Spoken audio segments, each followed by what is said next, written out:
Hey, you are watching Watch Physics. Never forget to subscribe this channel and hit the bell icon. In this video, we are explaining a very important topic of class 10th physics, which is electroscope. First of all हम electroscope को define करेंगे कि electroscope आपके पास कौन सा instrument होता है. The electroscope is a sensitive instrument for detecting charges. कि किसी भी बॉडी के ऊपर चार्ज को डिडक्ट करने के लिए हम जो इंस्ट्रूमेंट यूज़ करते हैं वो आपके पास इलेक्ट्रोस्कोप कहलाता है. ये आपके पास एक इलेक्ट्रोस्कोप का मॉडल है.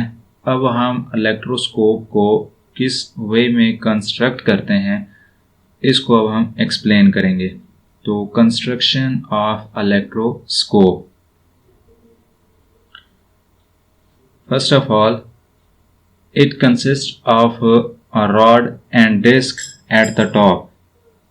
कि जो इलेक्ट्रोस्कोप होता है आप ये चीज़ डायग्राम में ऑब्जर्व कर सकते हैं. मैंने येलो कलर में रॉड और डिस्क को मेंशन किया है इलेक्ट्रोस्कोप में. आप ये देख सकते हैं कि जो डिस्क है वो इलेक्ट्रोस्कोप की टॉप के ऊपर है और डिस्क के साथ हमने रॉड को अटैच किया हुआ है. And having two thin leaves of gold foil hanging at the bottom.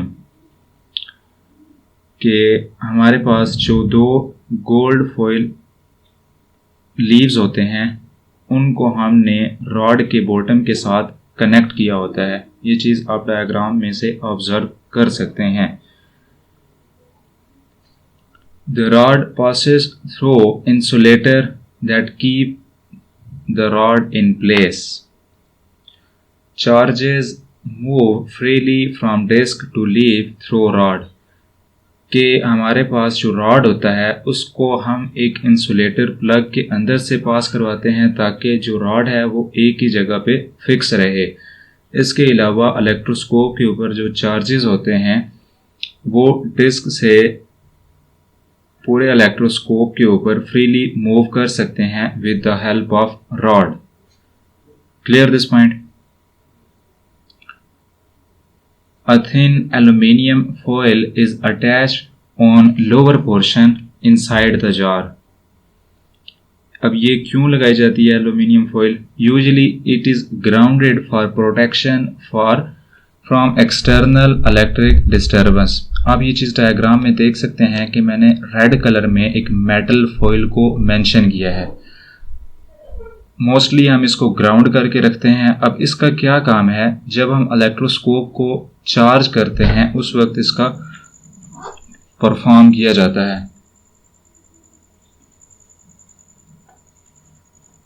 अब आपके पास है deducting the presence of charge.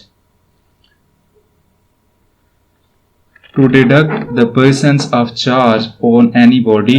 कि अगर किसी बॉडी के ऊपर आपने चार्ज को डिडक्ट करना है देन हम क्या करते हैं? Bring the rod near the disc of uncharge electroscope. आपके पास एक इलेक्ट्रोस्कोप होता है जो अनचार्ज होता है. उसके नज़दीक आप वो वाला बॉडी लाते हैं जिसके ऊपर आपने चार्ज को फाइंड करना है. Clear this point. आप डायग्राम में देख सकते हैं किस तरीके से हम एक रॉड को इलेक्ट्रोस्कोप के नज़दीक रखा है. If the rod is neutral, then there will be no deflection of the leaves. अगर ये रॉड न्यूट्रल हो, इसके ऊपर कोई चार्ज ना हो, तो इलेक्ट्रोस्कोप के अंदर जो लीव्स हैं वो अपनी पोजीशन में ही रहेंगे. उनमें किसी टाइप की कोई डिफ्लेक्शन शो नहीं होगी. But if the rod has a positively or negatively charge, then leaves are diverge. अगर रॉड के ऊपर पॉजिटिव या नेगेटिव चार्ज हो देन इलेक्ट्रोस्कोप के अंदर जो लीव्स मौजूद होते हैं वो डाइवर्ज हो जाते हैं. डाइवर्ज मीन कि उनके दरमियान का डिस्टेंस जो है वो इंक्रीज हो जाता है. तो यहाँ से हमें क्या पता चला कि जब कोई इलेक्ट्रोस्कोप चार्ज होता है तो उसके लीव्स के दरमियान डिस्टेंस इंक्रीज हो जाता है. Clear this point. अगर हम किसी इलेक्ट्रोस्कोप के करीब एक नेगेटिवली चार्ज रॉड लेकर आते हैं देन क्या होता है? अब ये चीज़ हम एक्सप्लेन करते हैं. If the rod is negatively charged, then due to electrostatic induction का complete topic हमने last वीडियो में डिस्कस किया है. Positive charge will appear on the disc and negative charge will appear on leaves of electroscope. होता क्या है कि जब आप नेगेटिवली चार्ज रॉड इलेक्ट्रोस्कोप के करीब लाते हैं तो इलेक्ट्रोस्कोप में मौजूद जो नेगेटिव चार्जेस होते हैं वो चार्ज रॉड की रिपल्शन की वजह से लीव्स में चले जाते हैं, जबकि जो पॉजिटिव चार्ज होते हैं इलेक्ट्रोस्कोप में वो इलेक्ट्रोस्कोप की डिस्क के ऊपर आ जाते हैं. Clear? Leaves of electroscope diverge. इस सिचुएशन में जो इलेक्ट्रोस्कोप के लीव्स हैं वो डाइवर्ज हो जाते हैं. क्यों डाइवर्ज होते हैं? Because each leaves get the similar charge. क्योंकि दोनों लीव्स के ऊपर एक जैसा चार्ज आ जाता है. अब इस पोजीशन में देखें तो दोनों लीव्स के ऊपर नेगेटिव चार्ज है और आपको पता है कि सिमिलर चार्जेस एक दूसरे को रिपेल करते हैं. इस वजह से हम कहते हैं कि जब कोई इलेक्ट्रोस्कोप चार्ज होता है तो उनके दरमियान जो लीव्स के दरमियान डिस्टेंस है वो इंक्रीज हो जाता है. इसी तरीके से अगर आप पॉजिटिवली चार्ज रॉड इलेक्ट्रोस्कोप के करीब लाएंगे देन क्या होगा? इलेक्ट्रोस्टैटिक इंडक्शन प्रोसेस के थ्रू जो इलेक्ट्रोस्कोप में मौजूद पॉजिटिव चार्ज होंगे वो मूव कर जाएंगे लीव की तरफ, इलेक्ट्रोस्कोप के लीव्स की तरफ, और नेगेटिव चार्ज स्टोर हो जाएंगे इलेक्ट्रोस्कोप की डिस्क के ऊपर. Clear this point? और इलेक्ट्रोस्कोप के जो लीव्स हैं वो अगेन डाइवर्ज हो जाएंगे सिमिलर चार्ज की वजह से. Divergence depend on the amount of charge. कि लीव्स की जो डाइवर्जेंस है वो डिपेंड करती है अमाउंट ऑफ चार्ज के ऊपर. अगर ज़्यादा चार्ज प्रोड्यूस हो लीव्स के ऊपर तो ज़्यादा डाइवर्जेंस होगी, अगर कम चार्ज प्रोड्यूस हो लीव्स के ऊपर तो कम डाइवर्जेंस होगी. Clear this point? Now further move करते हैं और एक्सप्लेन करते हैं charging the electroscope by electrostatic induction. कि हम इलेक्ट्रोस्टैटिक इंडक्शन के प्रोसेस के थ्रू इलेक्ट्रोस्कोप को किस तरीके चार्ज करते हैं in order to produce positive charge. अगर हम इलेक्ट्रोस्कोप को पॉजिटिव चार्ज करना चाहते हैं तो फिर हम क्या करते हैं? एक नेगेटिवली चार्ज रॉड इलेक्ट्रोस्कोप के नज़दीक लाते हैं.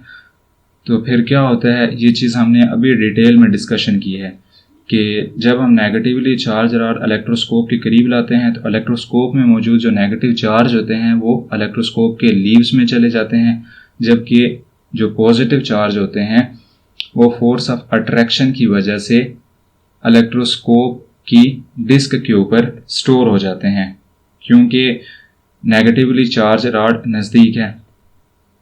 Clear this point? तो आप इस तरीके से इन पॉइंट्स को एक्सप्लेन कर सकते हैं जो कि अभी हमने पीछे भी इंडिविजुअली एक एक स्टेप करके एक्सप्लेन किया है.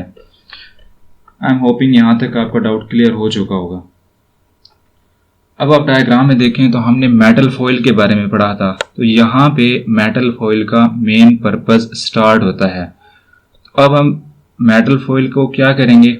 Now connect the disc with earth aluminium foil by conducting wire. कि हम इलेक्ट्रोस्कोप की जो डिस्क है उसको एक कंडक्टिंग वायर की हेल्प से मेटल फॉइल के साथ कनेक्ट कर देंगे, और मेटल फॉइल पहले से ही ग्राउंडेड है. Clear this point? जब हम ये प्रोसेस करेंगे देन क्या होगा? Charge of leaves will flow to the earth through the wire. कि लीव्स के ऊपर जो चार्जेस मौजूद होंगे चाहे वो पॉजिटिव हैं या नेगेटिव हैं वो मेटल फॉइल के थ्रू कंडक्टिंग वायर के थ्रू मेटल फॉइल में जाएंगे और ज़मीन के अंदर चले जाएंगे. Clear? Now if we first break the earth connection and then remove the rod. अगर हम जो हमने मेटल फॉइल को ग्राउंड किया हुआ है उस कनेक्शन को ख़त्म करें और फिर उसके बाद रॉड को भी रिमूव कर दें इलेक्ट्रोस्कोप में से, तो देन हमारे पास इलेक्ट्रोस्कोप के ऊपर जस्ट पॉजिटिव चार्ज रह जाएगा. Clear this point? इस तरीके से हम इलेक्ट्रोस्टैटिक इंडक्शन प्रोसेस के थ्रू इलेक्ट्रोस्कोप को चार्ज करते हैं. सिमिलरली अगर आपने इलेक्ट्रोस्कोप को नेगेटिव चार्ज देना है तो फिर आप क्या करेंगे, एक पॉजिटिव चार्ज रॉड को इलेक्ट्रोस्कोप के करीब लाएंगे। तो क्या होगा, इलेक्ट्रोस्टैटिक इंडक्शन के थ्रू जो पॉजिटिव चार्ज होंगे इलेक्ट्रोस्कोप के अंदर वो लीव्स में चले जाएंगे और नेगेटिव चार्ज इलेक्ट्रोस्कोप की डिस्क में स्टोर हो जाएंगे। देन हम क्या करेंगे कि डिस्क को हम एक कंडक्टिंग वायर के थ्रू मेटल फॉइल के साथ कनेक्ट करेंगे। तो लीव्स के जो चार्ज होंगे वो मेटल फॉइल के थ्रू ज़मीन में चले जाएंगे क्योंकि हमने उसको ग्राउंड किया होता है। उसके बाद हम कनेक्शन को ख़त्म कर देंगे और देन हमारे पास इलेक्ट्रोस्कोप के ऊपर जस्ट नेगेटिव चार्ज रह जाएगा। क्लियर? अब है आपके पास deducting the type of charge,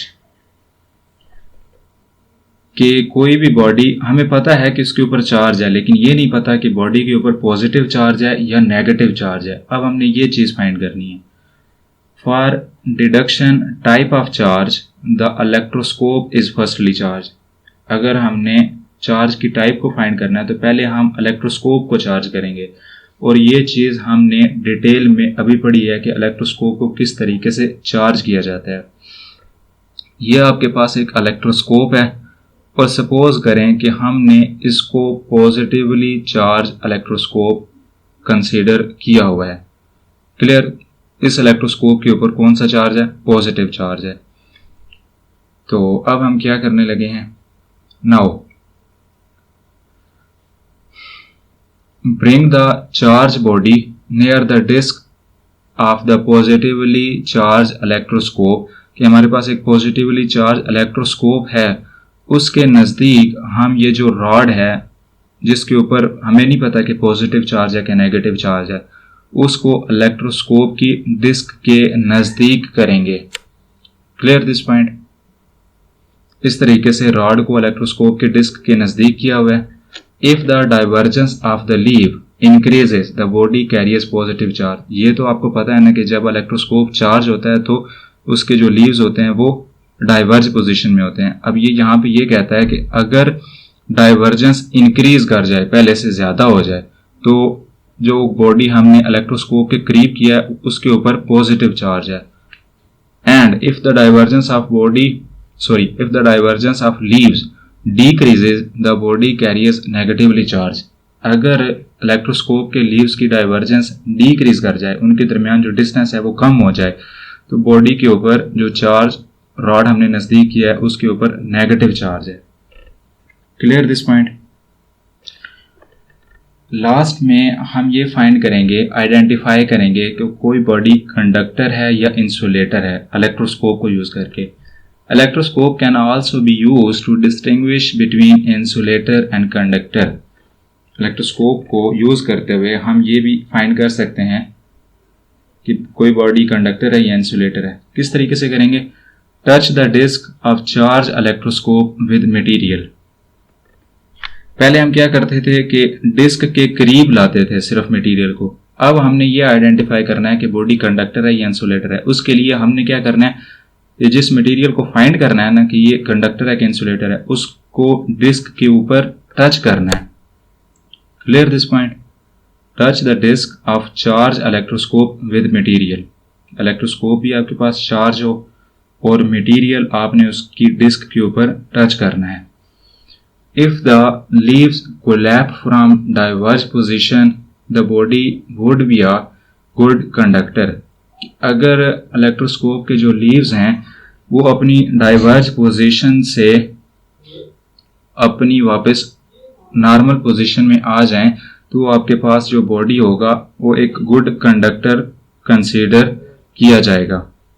clear this point? ये तो आपको पता है ना कि जब इलेक्ट्रोस्कोप चार्ज होता है तो उसके लीव्स के डाइवर्ज पोजीशन में होते हैं। If there is no change in the divergence of leaf, the body will be insulator। कि अगर हमने बॉडी को टच किया इलेक्ट्रोस्कोप के डिस्क के ऊपर और इलेक्ट्रोस्कोप के लीव्स में किसी टाइप की कोई डिफ्लेक्शन शो नहीं हुई, तो वो हमारे पास जो बॉडी होगी वो इंसुलेटर कहलाएगी। Clear this point? Hope so आपको कोई डाउट नहीं रहा होगा। अगर कोई डाउट है तो कमेंट करें आपको आपका आंसर मिल जाएगा। इस चैनल को सब्सक्राइब करें, बेल आइकन को हिट करें। अपना ख्याल रखें। अल्लाह हाफिज़।